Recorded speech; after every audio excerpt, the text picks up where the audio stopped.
একবার একজন speaker public প্লেসে স্পিক ডেলিভার করতে গিয়েছিল এবং সেখানে অনেক মানুষের ভিড় হয়েছিল, প্রায় 200 জন মানুষ।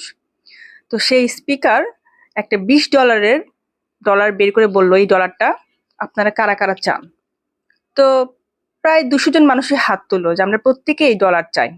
দেন সেই ডলারটাকে সে ভাঁজ করলো এবং মোড়ালো, নিচে ফেললো এবং খুবই খুবই খুবই বাজেভাবে মোড়ালো।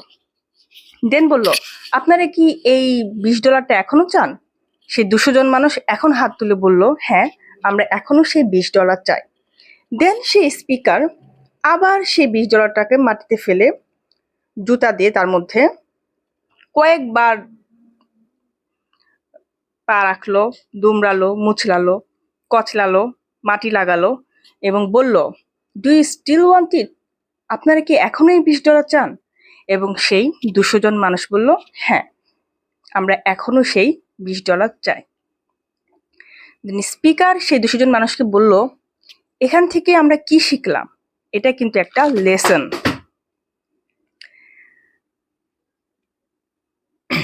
আপনার মানির ভ্যালু কখনো কমে না।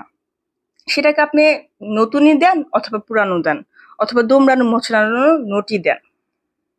ঠিক সেভাবে আমরা অনেক সময় নিজেদেরকে অযোগ্য ভাবি, ভ্যালুলেস ভাবি, বাজে সার্কামস্টেন্সে পড়ে আমাদের নিজেদের উপর আত্মবিশ্বাস কমে যায়। কিন্তু কোনো ক্ষেত্রেই নিজের ভ্যালু কমাবেন না, নিজের ভ্যালুর সাথে কম্প্রোমাইজ করবেন না। Because everyone is special in their own way.